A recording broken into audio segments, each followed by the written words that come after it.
Muy buenas noches. Buenas noches. Buenas noches. Good evening, everybody. Thanks for coming in. I know it's a little tricky to get here.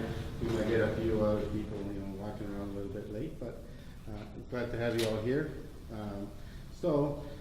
Why we're here, David Linus is going to be talking to us about it in a little bit, but I just wanted to make sure that I welcome you. My name is Bernie Gonzalez. I am the organizer for Sophia, which is part of Wisdom. And we started this event today here. Something great is happening. So before I get into too much, I'm going to go ahead and let David tell us a little bit about why we're here and a little bit of a history about why, how everything started. So, David? Good evening. I'll try not to steal your thunder and say too much that's in the PowerPoint. I'll improvise.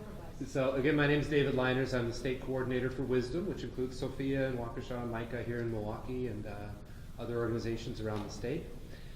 This is a project of actually 4 organizations, 2 faith-based networks, Wisdom and the Wisconsin Council of Churches, and 2 primarily policy groups. You have Wisconsin Citizen Action Education Fund.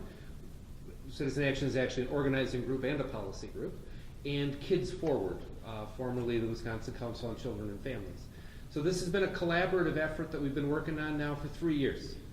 Today is actually an exciting day for us because this is actually the kickoff of this campaign.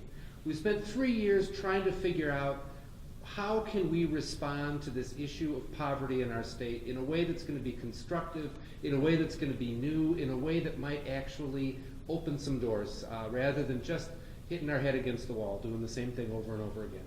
So we did a lot of studying. We heard a lot of theological reflections. We had over 1,000 people come together in groups, actually starting right downstairs in this building 2.5 years ago, kind of talking. And this is what we came up with. What we're all about today is kicking off this campaign. Right now, the proximate goal is to get 10,000 people to add their name on the website to say that they are supporters of the goals of cutting child poverty in half, of cutting racial disparities of child poverty in half, and of establishing an accountability mechanism so that we can actually track our progress in real time and see how we're doing and see what works, rather than just talking theoretically. That's what we're out to do. My latest thing I just saw, so far, our goal is 10,000. We already have 601. So on day 1, we're at 601 people who have already signed up. Might even get some more of you to do it on your phones before we leave here tonight. And the idea is to get people to do it. This is actually the 4th event we've had today. We haven't been at all of them, but there was a group in Eau Claire met this morning. There was about 50 people. They had the TV, they had the newspaper there. At noon, a group in Wausau met at one of the churches there. They also have, got some media coverage, had 40, 50 people. We had about 35, 40 people and tons of media in Appleton this morning at 11, and now we're here. So this is actually kicking off sort of simultaneously all around the state. So we're glad you're all here. I've already sort of ruined part of your PowerPoint, so I will stop talking at the moment. And after the PowerPoint, we can answer questions, and the big thing to think about is how do we get 10,000 people to sign up for this so that we can really put some pressure to actually make some change and stop just talking about it. So. Absolutely ruined. I won't go on. I won't. So I do have a little bit of extra information that I compiled. So let's just go through the first couple of slides that echo what David just told us. And my name is Shana Harvey. I'm a teaching artist and educator here in Milwaukee. I spent 15 years as a teaching artist in Chicago Public Schools and working with the Old Town School of Folk Music. And I'm here tonight because I have observed firsthand the effects of a society that is not giving children and parents the opportunity to flourish. And you see it in the schools, and you see it taxing our education system, and so I'm all for this program. We'll do whatever I can. Let's go through this PowerPoint. Also, what I'm hoping to drive home is that I'm a teaching artist. I'm not a sociologist. I'm not a psychiatrist. I'm not I'm not a data-driven sort of person, and yet this is a PowerPoint that I could very easily take to any number of organizations and present very comfortably. We can all do it together. So again, this is End Child Poverty Campaign. Wisconsin Council of Churches are participating, Wisdom is participating, Kids Forward, and Citizen Action. Starting right here, Marquette University, 2014. 2 faith-based networks, as David mentioned, and 2 policy groups. All right. And this has been a 2-year conversation, 24 major forums at churches and other religious settings in every region of Wisconsin. Over 12,000 participants thus far. 1,200 participants. Forgive me for being optimistic. 1,200 today. All right. I told you, I'm not very good at math either. So before we get into the factual material presented in the PowerPoint, I wanted to mention a documentary that actually David told us about when we met at Citizen Action a few weeks ago, called The Raising of America. And this is a documentary series produced by the California Newsreel. About 2 years ago it came out, and explores in a way that is very eloquent parallels between public policy and societal well-being, with a focus on child development. It's available in both English and in Spanish. You can take it anywhere, and just a fantastic, I believe, 5-part series that opens up so many discussions about exactly what we're addressing tonight. And 2 people are highlighted in this series who are right here in our state of Wisconsin. Dr. Marilyn Essex, who is the director of the Life Stress and Human Development Lab at University of Wisconsin-Madison. It highlights a study that her colleagues and Marilyn Essex began in 1990, a groundbreaking 20-year study of a correlation between parent stress and child brain development. And that began as the Wisconsin Maternity Leave and Health Project, and they renamed it Wisconsin Study of Families and Work. So right now, if you access Wisconsin Study of Families and Work, you can get so much data to support evidence that also appears in the PowerPoint. So the basic hypothesis was women needing to go back to work for financial reasons sooner than they were ready was not good for either them or their families or their babies. And I think it's important as we go through the PowerPoint to think of this not just in terms of children, but in terms of families, and in terms of how we view poverty in our society. Who is poor? How prevalent is poverty? Racial inequality, what part that plays in overall societal poverty? What are the causes of poverty? And what is our history of efforts to reduce poverty?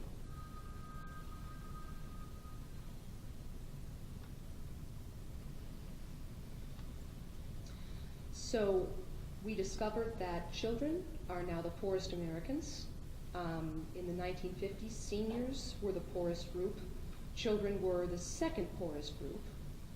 Poverty for both was cut dramatically by public investments, and while investments in our senior population continued, investments in our children tapered off. And the evidence now supports seniors having the lowest rate of poverty, and children are now the poorest group in America today. And here's some bar graphs that just illustrate comparative poverty among seniors and children in 1959. 1969, you can see both groups dwindling as supportive policies were put into play.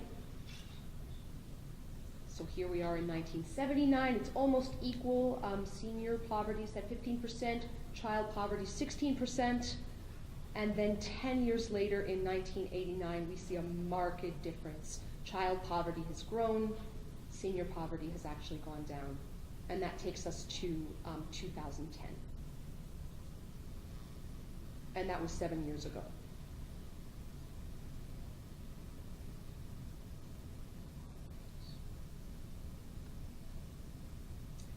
So in discussions across a spectrum of faiths, we found that child poverty is expanding in every region of Wisconsin, and here are maps that illustrate, if you can see, it's very teeny, teeny tiny, but this is just a sense of the free or reduced price school meal eligibility, 2003 to 2004.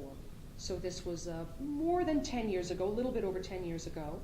The white parts of the state represent those areas that are not participating. See, like a little bit of the gray, that's 20% or less. All right, the melon color, for you interior designers out there, 21 to 40% of children are participating in free or reduced lunch.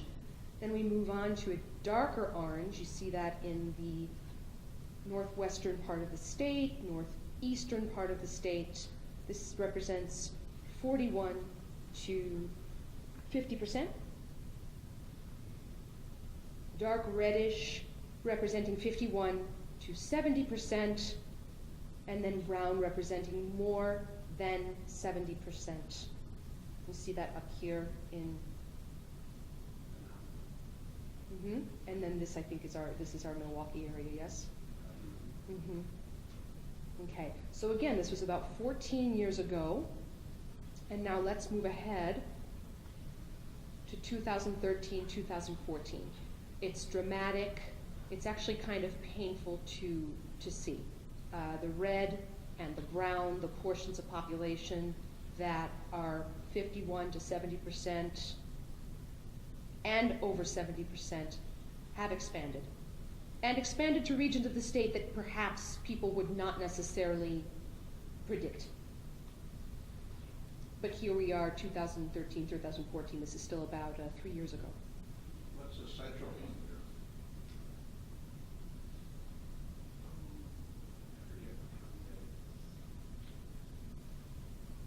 But these are, I mean, yeah. Yeah, it would be nice to actually have a comparative state of counties. All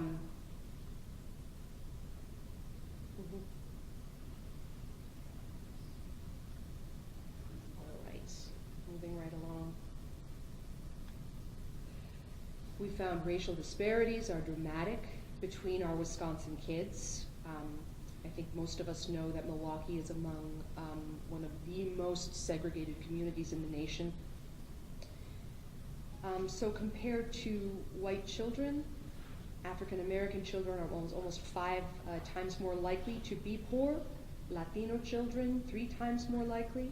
Native American children are 4 times more likely to be growing up in poverty.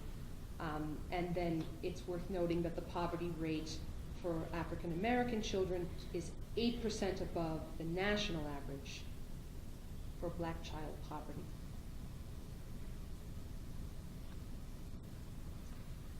And in addition, we learned that children are the poorest segment of Wisconsin. Wisconsin does have among the worst racial disparities in the nation. Number 3 is a bit happier. Pulling children out of poverty makes the biggest difference in life prospects. And again, watching a documentary like The Raising of America, they interview psychiatrists and child development experts who corroborate this with lots of studies and really interesting information about how poverty and the stress of poverty is directly connected to cerebral development for young kids. To help children, you must help their families. Happy parents mean happy kids. So we reached agreement on causes. High rates of poverty are not a result of individual moral failings.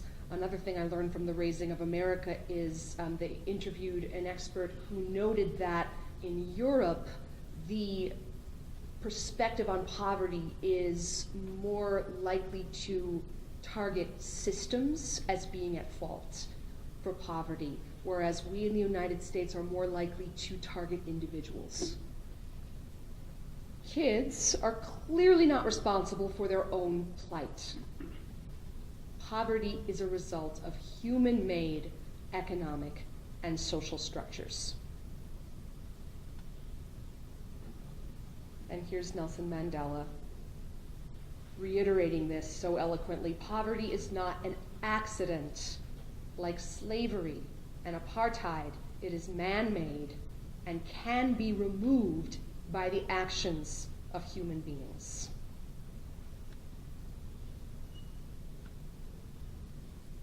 All right, this is an interesting study done by the UK. Great Britain adopted the national goal of eliminating child poverty by the year 2020. This is an evidence-based study, and evidence-based strategies were adopted up to the scale of the problem.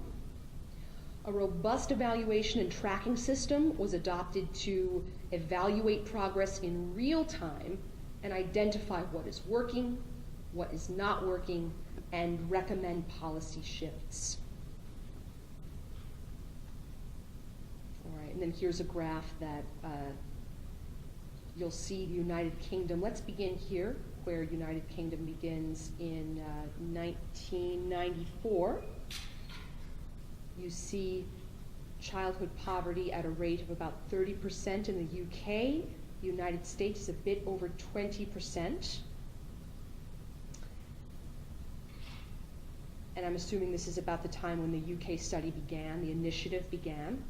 So you see actually quite a dramatic decline in child poverty. We go from about 30% to 26.1%, and by about 2001, 2002, the UK sinks below the United States, which is staying at rather steady, sustained poverty among children over a period of, let's see, we're starting in 89-ish, over a period of a decade. And then let's skip ahead from 2000 about another 8-9 years. You'll see that child poverty in the UK has fallen to below 15%, somewhere between 10 and 15%, while child poverty in the United States has risen to about a little bit under 25%, and we are unfortunately climbing. And here we are at the end of this graph, it's about 2010.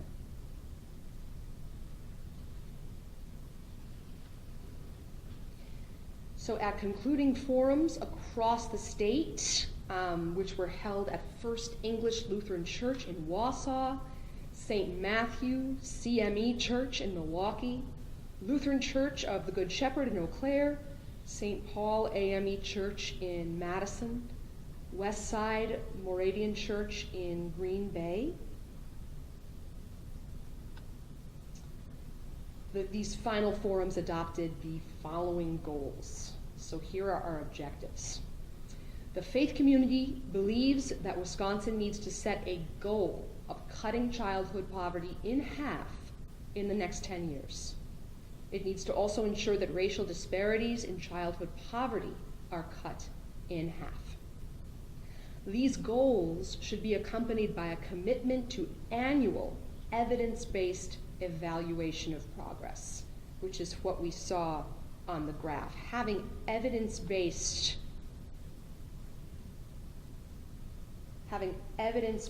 results like this, like the map of Wisconsin, there's absolutely no argument about what is going on.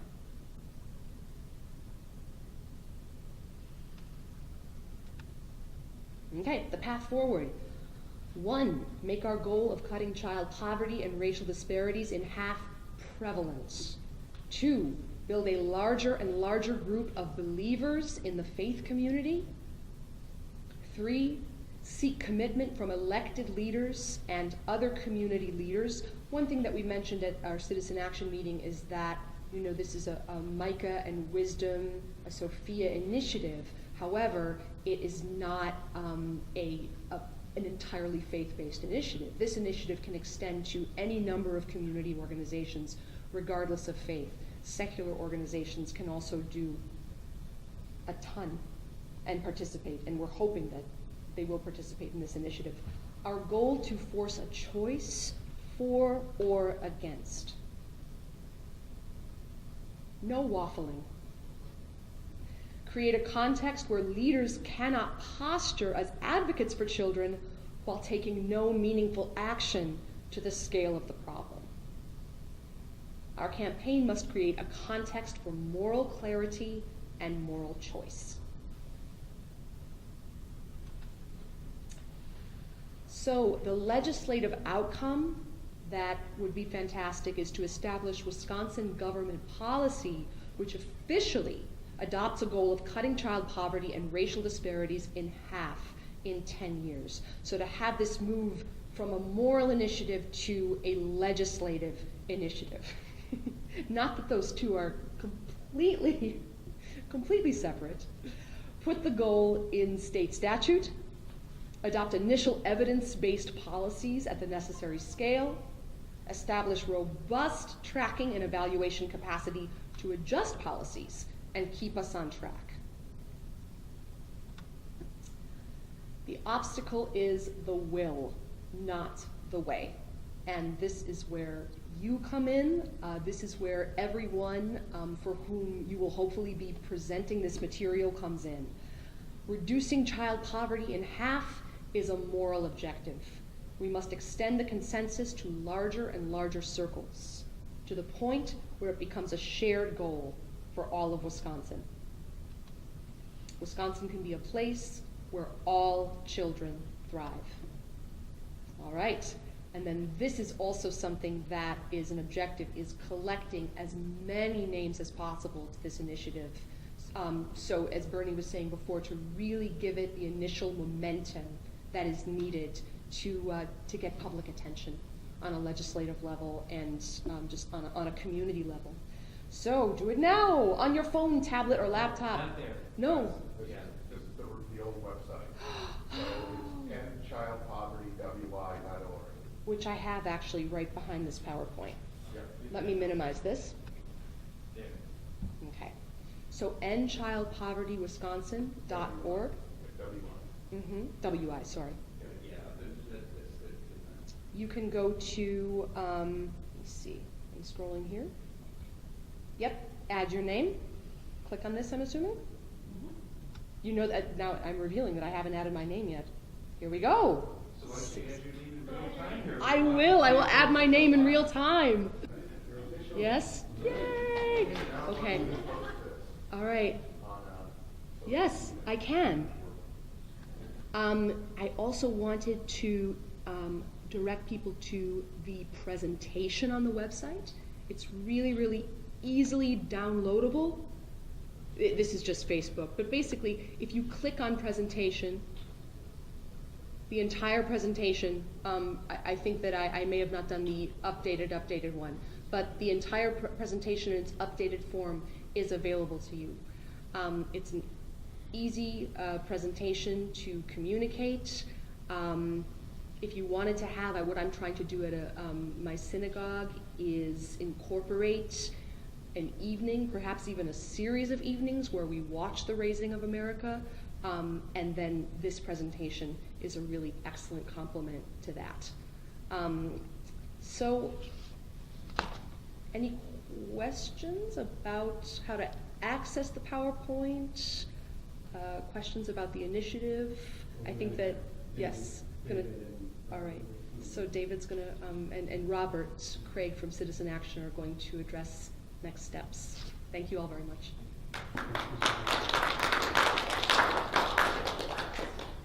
All right, thank you, Shana, for your presentation. Next, we're going to have Robert and David answer any questions, and what are the next steps going to be?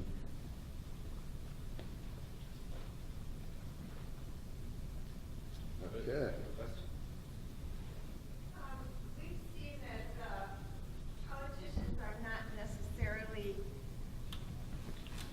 willing to sign on to things such as the Paris Agreement and such things. But we have seen that other organizations and even businesses have really moved things forward despite government negligence, I would say. Are there steps that individuals or corporations could do to advance this project?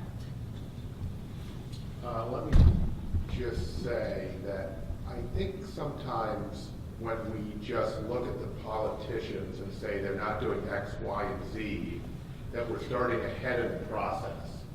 In other words, they respond when there's organized people and constituents who are pushing for something. And there's some who may be leaders who would actually take this on themselves, most probably not. And so we're not even asking the politicians at this point. We're asking people to join this and to create a movement that then brings the politicians along. Now the reason we need them is because if you look at all the private actors in the system, I mean churches, and David can speak to this, are doing a great deal already and are barely keeping up with the demand, right? And are doing as much as they can. And there are other charities. We did our launch in Menasha today at the Goodwill, and they do a great deal. But ultimately, you need to use the full power of our democracy if you're going to eliminate child poverty or do anything large like cut it in half on the way to eliminating it. And so we need all of those things. And so we do need the kind of demand that you would need from enough people to move government and to use the full power of our democracy ultimately if you really want to achieve this objective, which everyone says they want to achieve if you ask them, but somehow we've muddled through decade to decade losing ground and allowing generation after generation of child to grow up in poverty and have shockingly diminished life prospects. David, do you want to speak to that at all? Yeah, I would just to echo that, we decided as a strategy for this campaign, we're not even going to start talking to politicians until we have 10,000 people who said we're on board. We want to go and say this isn't just the idea of a few of us. We're not looking for a hero over in the legislature. What we're looking for is a movement from far and wide across Wisconsin of people just demanding we got to take this more seriously. There shouldn't be priorities that are greater than dealing with our children. And I think, yeah, people can do different things, but if you just kind of think of the thing that Shana showed with the rate of senior citizen poverty going down, you know, that wasn't because the churches stepped up to help senior citizens. It was because our whole society made a decision that it's just not right for people to live their last years in poverty. And we put all of our collective efforts into it. And that's what we want to sort of start to build. So we need to reach out to everybody that we can. But again, the number one goal right now is to get people to agree this has to be a priority. This is the measure by which we should decide. Are we doing a good job in this state or not? Are we moving the right direction or the wrong direction? When you listen to politicians, that this isn't a measure that they use very often. Is anybody running for office and saying, hey, child poverty went down while I was in office, I must be doing good? Because we don't hold them to that standard. That's the standard that we want to set up there. Yeah, they do phony job numbers, but not child poverty. The shamefulness of it all is that when you look at the state itself, I happen to live in, as you showed the map, one of the worst places in Milwaukee for child poverty. And you can argue it till you're blue in the face, and many people will dispute it. But when you have facts that you can get out to people, then you can kind of get them to either make a decision one way or the other, especially people who are involved in church and be it synagogue, temple, church, whatever, because there's no way you can get around the tenets of any of those religions. Morality has to play the major role in it. And then common sense. What kind of future do any of us have, as somebody who's 63 and getting there, if our young people don't have a future? I argue about it constantly, and it just bothers me, but you've got it now where people who want to dispute it You've got the statistical facts. Now it's just a matter of getting that information out to more people who, once they get to see that, will be forced into making the right decision. So just this website too, it's got some stuff on there. It's going to have more and more. We're trying to get as much information as we can on there as well, so that you can go there for to kind of back up things. There's already kind of some study guides and a theological statement that you can use if you're dealing with religious communities. So we're going to try and have enough materials on here that people can go to this to find what they need. Are you working on some policies that you're going to want to present to legislators right now? I mean, I don't know what the policies are that will help. Well, let me say a little about this. We're trying to not start with the policies, because what's happened traditionally is the various sides disagree on the policies, and then nothing happens, and then no one's responsible. So we want to lead with a moral commitment that we are going to act at this necessary scale to eradicate child poverty, and then select evidence-based solutions and track them. If they don't work, you change them. We can take some conservative ideas if they're evidence-based, and if we can remove them if they don't work, right? But the point is to be loyal to the outcome, not to having a special session, not passing the every child will be healthy bill and then never tracking it, never analyzing it anyway, never actually putting in the resources you would need. And so, look, Paul Ryan says in his poverty plan that poverty is out of control, is a moral outrage, and that we have a moral obligation to do something about it. So we, at least on paper, have an agreement on that. The question of whether that's a posturing or whether that's real or not would depend on us calling his bluff, right? And saying, okay, you say you want evidence-based solutions, let's do it. And then let's do this to scale, and let's track progress in real time, the way we track progress on budgets, the way we use the Congressional Budget Office, or the Legislative Fiscal Bureau. There could be a Legislative Child Poverty Bureau, and its reports could be anticipated every year, and we'd see headlines that we lost ground, and or did not gain enough ground, and are behind. And that's what's happening in Great Britain. In Great Britain, there's great concern that they're not going to eliminate it by 2020. Would you like to have that problem, that we didn't fully eliminate it? So we get to the policy. The policies are things we all know. You just have to do them in combination, and it's not, I think David said very well in the press conference earlier today, it's not one thing. It's a whole bunch of things, and people will get lost in kind of looking at the trees if we don't say all of these things are about the goal of cutting child poverty in half and racial disparities in half. Two real quick things. As Robert said, Paul Ryan has actually been talking about things that sound similar. So I was actually thinking, like, if he's looking for a new career, he could come and help us with this. No, what I was going to say is not so much as us proposing policies as saying this is the lens through which we should look at policies. So if we're going to talk about raising the minimum wage, what would the impact be on children in poverty if we raise the minimum wage to $15 an hour? That would, I think, make that a whole different kind of conversation. If we want to talk about anything, one of the things we deal with in Wisdom a lot is criminal justice things. And, mass incarceration is a driver of child poverty. And if we found things to do other than send people to prison, what would be the impact? If we just stopped sending people back to prison for crimeless revocations, how many more children would have a wage-earning parent out in the world?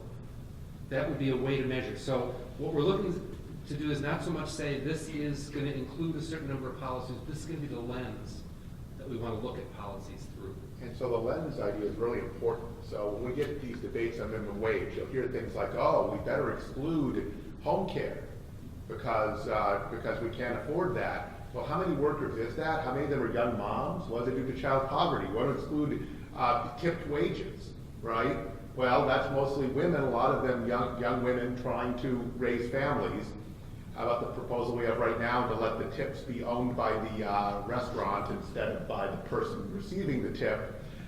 You could apply a child poverty lens to that. Well, guess what? If the business keeps the tip and the worker doesn't get it, it increases child poverty, right? What is the evidence on why the senior poverty rate declined?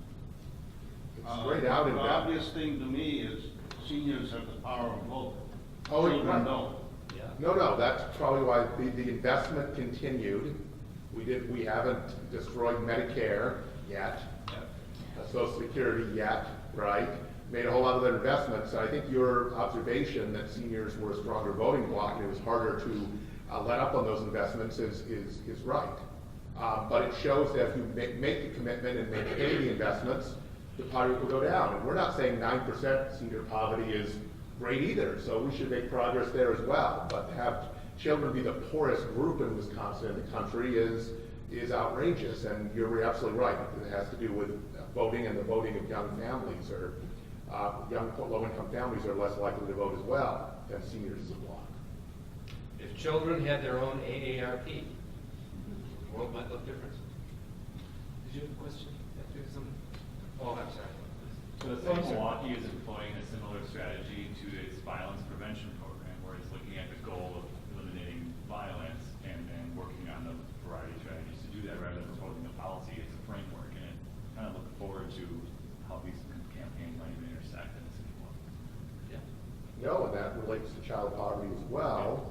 And the risk is that, I don't know, we don't know a ton about this, but that we people in our coalition who do. Apparently, it was announced sometime in the mid-aughts, the federal government was going to eliminate homelessness, right? And no one knows what happened to that goal exactly. So we do not want to just enunciate a goal and then it's nothing behind it, right? So that's why we're trying to flesh this out, that this means a commitment to actually acting to the scale of the problem, right? Not just declaring a goal and then hoping people achieve it somehow. There was something that in one of the slides that talked about families and including families. There are a lot of different entities that talk about dealing with the children themselves, but families, that's a much bigger bite of the fruit in how are we looking to incorporate that. What I used to like to say is we assume you have to help the parents to help the children, so it's what they call a two-generation solution.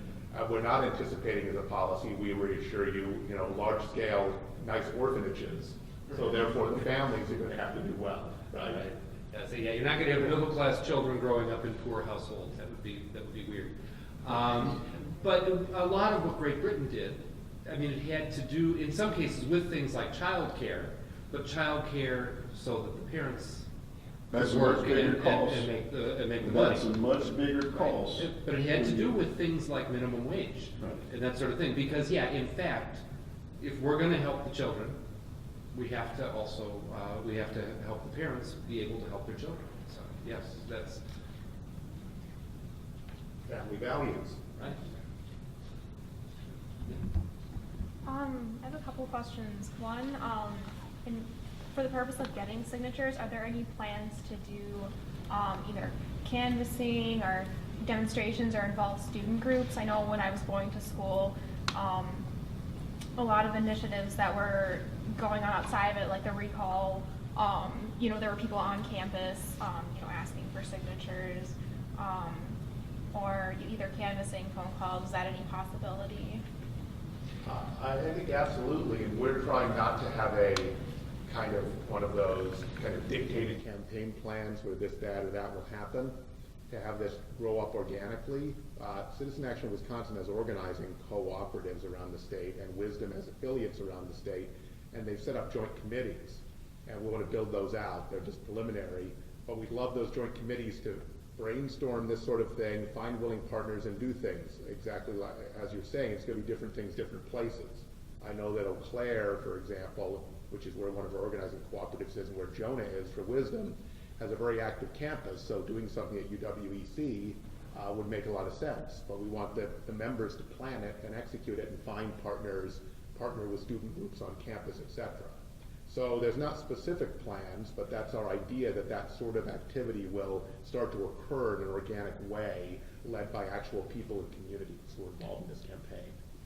And we do have, from a couple weeks ago, we have a little committee coordinating, so be sure you check in with Bernie, who's the keeper of the list, because we want in every city to be planning what are some activities we can do, and we can do whatever we want. You know, this is a matter of, you know, each of us using our creativity and then collectively saying, how can we reach out? What are the circles we can reach? People in this room, the people we know, and then maybe challenge them to reach out to their circles. That's how we're going to get to it. So please use initiative. As Robert said, this isn't like a top-down. We have, you know, pins in the map kind of a campaign here where we've got it all sketched out. It's a matter of trying to bring people in, and then you use your radio show or your place on campus or whatever you got to help push this forward. So this is, to me, with something of this magnitude, 58 came on, right? When there was an issue with a gentleman with a KKK sticker on his lunch pail, all the media was there.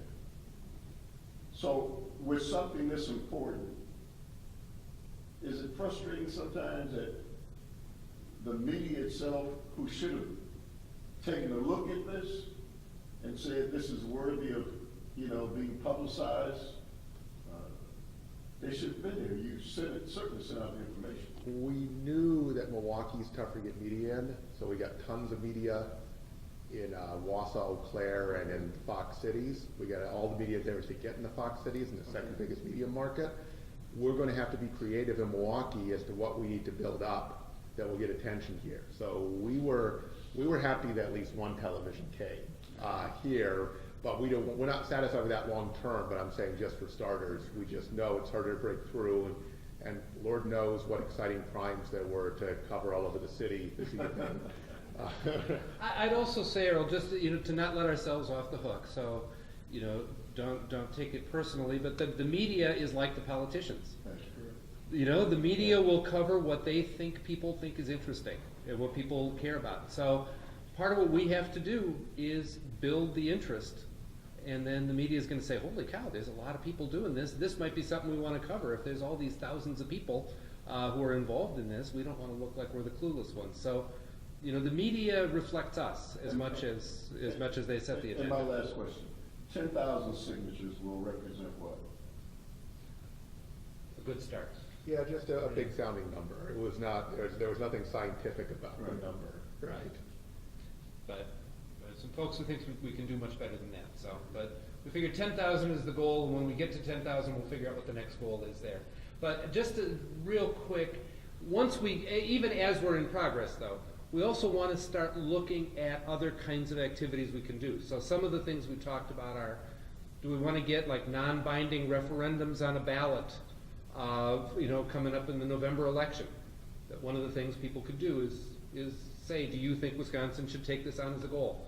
Getting counties to pass resolutions, getting other sorts of organizations, getting whole like religious denominations to sign on to the goal. We want to kind of work up towards some of those things as well, to kind of build the momentum to kind of take this to a higher and higher and higher level. So the 10,000 is just kind of our baseline. First thing we got to do is get 10,000 people, and then we're going to get those folks, we're going to have their emails, we're going to be able to let them know what's happening next, we're going to be able to try and recruit people to kind of work on the next thing and the next thing. Yeah, it's an exercise in agenda setting. I mean, it's not even on the agenda, right? Was there a special session on child poverty that the legislature ever had? No. Do you see what I mean? So we're just trying to push it onto the agenda. We do that with people getting involved and becoming visible, right? And then it's step by step. And there's clarity to it. We're not going and saying, here are these complicated set of policies you should adopt. We're saying, should we cut child poverty in half? Is child poverty really something that we shouldn't tolerate?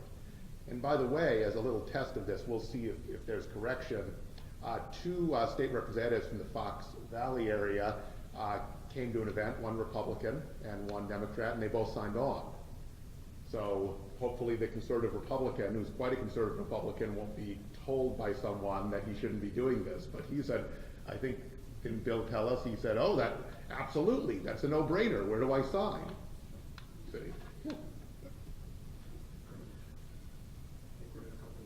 Yeah, we're close to time. One of the things we wanted to do before everybody left is, you know, wanted to kind of get everybody to come up under the screen there so we can just kind of take a picture, a little family picture here of all of us who came tonight. Do people, before we do that, are there any other questions, concerns, thoughts? You fired up about this? Are you gonna like sign up and make sure you get your friends and neighbors and relatives and be sure they're passing it out? All right. All gather around up here. We'll trade places in a sec. Organized.